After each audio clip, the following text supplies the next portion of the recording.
Hello. Welcome to my channel today. My name is IJ, and this is my channel. My YouTube channel is Tell IJ, and of course, you're welcome to check me out on podcasts, my Facebook page, and here we are today. So, if you stumbled across this channel, please support me by subscribing and hitting the like button, and of course do share this video with your friends and family so they get to know about my channel. And what's my channel about? Well, here we talk about topical issues, culture, travel, and real life issues that affect every one of us. And most important, if you feel you have a story to share, whatever your story might be, perhaps an inspiration you've been through adversity, or it could be something truly wonderful that could help other people, by all means, please write in or get in touch with me, and I'd love to welcome you on this panel to share your story with myself and the audience so we can all learn and relearn. So today's topic is something trending about a Nigerian woman who was having her 70th birthday party in London and somehow walked some of the guests out. I'm sure many of you may have come across this. It's trending online, and I myself have stumbled across it on three different channels, two here in the UK and one from Nigeria.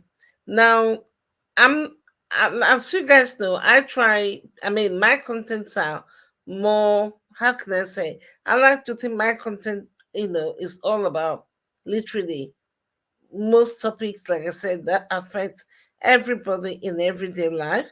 But the thing with Nigeria, having come from Nigeria originally, is that stories from Nigeria, even though this happened in London, does not cease to um it surprised anyone.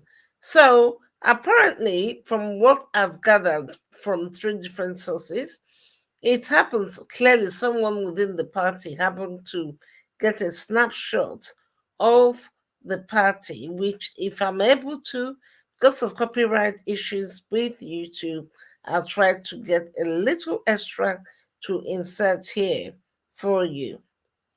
So someone took a little shot and it showed a lady apparently for her 70th birthday. Many of you who are Africans, or should I say Nigerians, I'm not sure if this is peculiar to Nigeria. They call it Asoebi, which is more or less in English translated uniform. So you find over the years, in my own opinion, this has developed seriously in the last 20 to 30 years. Apparently, it was a Yoruba cultural thing, which was, to me, okay, if it's a cultural thing where when there's a special occasion, they like to wear uniform according to families, according to friends, or whatever. But over the years in Nigeria, in my opinion, it's gone from something meant to be sort of you and your friends wearing uniform to sort of a business. But put that aside, I'm coming to that. So the story had it that apparently the lady was having a birthday party, and outside the place, the reception, there were a lot of her friends who already bought the ashobi, the uniform. So or she wanted her friends to wear similar uniform clothing. So there were lots of people eating, and for some reason, most of these people in uniform were outside and couldn't get in, and the seats were already occupied. Now, apparently, this lady stood up without missing words. As I say, apparently, as you get older, you don't really care about what people say or what people think. So she got up there and announced for people who were in the party eating her food, if you know you did not buy a shobi and you're eating and you're still in this party and uninvited, get out. And if you don't get out, this is the bit that got some people talking, that you may not live to be 70 like her. Apparently, some people were eating, some people were sitting, people were so embarrassed, some people began to get up to leave. Now, there are two aspects to this story as far as I'm concerned. One is the bit about the Asoebi. Apparently, the lady, like most I've come to realize, is something not just in Nigeria, it somehow has seeped itself into Nigerian societies here. I don't know if Ghanaians do it, Kenyans, and all that, but let me stick to Nigeria because that's what I know. And so is the aspect of the Asoebi, and secondly, the aspect of the lack of etiquette and manners that many Nigerians, yes, I said it, you heard me, and don't come for me because you know I'm telling you the truth. There's a very bad attitude many Nigerians have. Even when you're not invited to a party, you will shamelessly still go. Even when you're invited, you will go and invite a friend as well. Now, let's take these two things. Let me not digress. One to do with their Asoebi. Clearly, the lady made her friends pay money, to wear this uniform. Some people will argue that Asoebi is an indirect way some people used to sponsor their parties. I don't know about this lady. I'm not talking about this lady, but I've seen it myself, and I've seen whether it's a wedding, a funeral, or something, sometimes it begins to feel like some people, whilst I understand it could be a cultural thing, some people have a good reason why they want their friends to wear Asoebi. Apparently, this lady's friends, I don't know who, whether it was supposed to be all the friends attending the party, were supposed to wear Asoebi. And some people, I will argue, like a couple of channels I was watching, one person was trying to make a point to say, "Oh, Asoebi is that you buying Asoebi does not mean you are paying for my party or helping me pay for my party." Another person said, "That's not true because most times, one, the Asoebi that people ask people to pay for are often very exorbitant. They're usually things you wear once and you discard them or you don't wear them again." And let's be honest, if you ask up to 100 people, even 10 people, to buy your Asoebi, most times, because this lady was trying to say, oh, it may just add 2 or 3 thousand naira or pounds or whatever it is on it, whatever you call it. The truth is that when you ask more than 1 or 2 people to buy uniform, the amount of money that you will make or skim off of the top is often quite generous, put it that way. And it's not unknown that some people have used the Asoebi thing rather than treat it like a traditional thing. Some people actually see it as a way of sponsoring their parties, sponsoring their weddings, sponsoring whatever the case may be. Because some people might argue, if you are celebrating and you say, I'm your friend, and you're inviting friends to eat, why can't you just make it optional, or let people come to your party? If they want to, as Nigerians love to spray money, they spray you money, but let it not be like you are tasking people to more or less contribute and be a part of the contribution of your celebration, whatever that celebration is.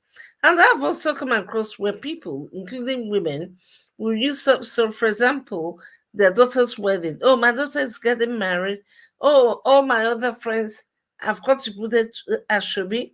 And they all know it's all a facade, let's be honest. Most times it's a facade whereby the Asoebi itself is often quite expensive for what it's worth. And the person who's doing it is using that to collect money and probably money to support what they're trying to do.